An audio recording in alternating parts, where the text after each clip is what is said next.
and welcome back to the channel. Now, you might have already seen, but I'm going to be a contestant on Paul Thorpe's new show, the Watch Dealers Apprentice. I'm really pleased to be part of the show, and I thank you guys so much for the support I've seen so far, and all of you guys that have subscribed to my channel overnight. You know, I hope it's going to be a great show, and I'm going to try and do my best to make sure I do everyone proud. It was really funny actually. As part of my intro, the Great Britain flag was there, so not too much pressure then. However, you know, I kind of got a taste for what the athletes must feel like when they line up to do a race in the Olympics or World Championships, for example. The other thing I want to say is, if you're watching my channel, you're probably going to like the channels of the other competitors in the show.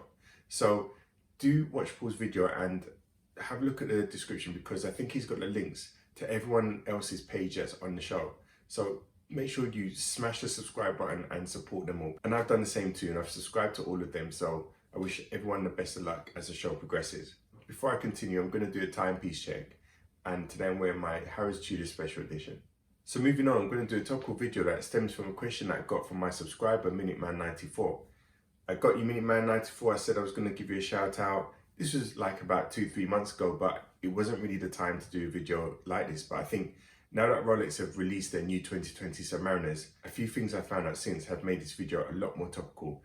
So I'm going to give you 3 tips that you need to bear in mind if you want to get a prime Rolex or Rolex sports watch from your local AD.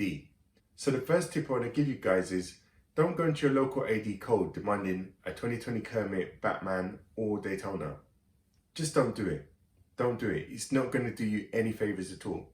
What you need to do instead is go into your local AD and politely ask to speak to someone at the Rolex counter, and then let them explain to you what policy they have for obtaining a Rolex sports watch at their store, and have a conversation about it. That way you're not going to ruffle any feathers, and you've already shown that you have an understanding of how the process works when it comes to buying a Rolex sports watch.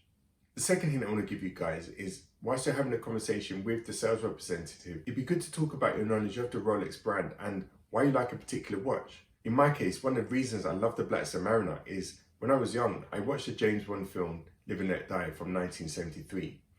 And James Bond had a really fantastic Rolex Submariner that was upgraded by Q, which had magnet traction, and the bezel was also a secondary power saw. That watch was amazing and helped Bond out of many tight situations in the film. Now this is the kind of conversation that will go down really well in the AD, because if you just go there and express your interest in all the hot sports watch models, you may give the wrong impression, i.e. you're not someone that really loves the watch or the brand. Now it's really important that you do this, because otherwise you may come across as someone that's just looking to flip the watches for some quick profit, and that's really not the impression you want the AD to have, because it's not going to help your cause when it comes to allocating their sports watch models. The third and final hint I want to give you guys is to have realistic expectations as to what watches will be available to you out of the Rolex range, especially when you're a new customer. So before you even go into the store, it may be prudent to have an idea of what other watches within the Rolex range that you can also express your interest in, that may be more readily available to you, such as in the Day or Datejust range. And there are many nice models to choose from. For example, you could express your interest in a Wimbledon dial Datejust, or perhaps even a Rolex Explorer 2. I think those watches are about a year and 18 months in terms of wait time, so definitely more readily available than perhaps a 2020 Kermit, which many ADs don't even, or will not even have seen themselves yet. Accordingly, once you've expressed your interest in a particular model or models within the Rolex range at your local AD, make sure that you regularly follow up and touch base with the AD so that you have some contact with them every 4 to 6 months. Now this is massively important, because I don't know if you saw my video on the 2020 Rolex Submariner release. Well, within that video, I said that I'd be expressing my interest in the Rolex GMT Master 2 Batman, and I wouldn't be expressing my interest in the 2020 Kermit. Well, I changed my mind, and as I was on a waiting list for the Rolex Submariner Hulk at one of my local ADs, I followed up on my last communication with them and asked where this left me in terms of my position and waiting list in terms of getting one of these watches. Well, as it turned out, because the Rolex Submariner Hulk was discontinued, that particular waitlist that I was on had also been discontinued, which meant I pretty much had to start again if I wanted the new 2020 Kermit. Well, this was a complete surprise to me, and I was really pleased that I followed up and found this out now, because it meant I was in the driving seat.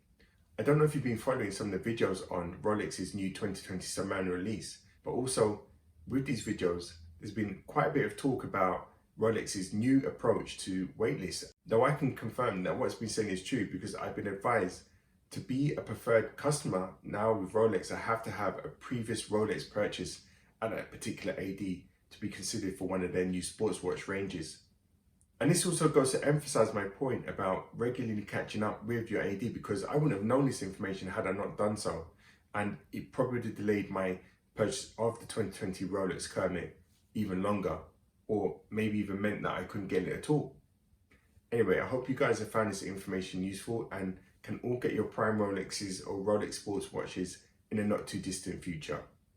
That's it from me for now. Don't forget to follow my progress on the Watch Dealers Apprentice on the Paul Thorpe channel. Link is in the description. Also, if you like the content on my channel so far, don't forget to like and subscribe, because that really helps. I'll see you next time.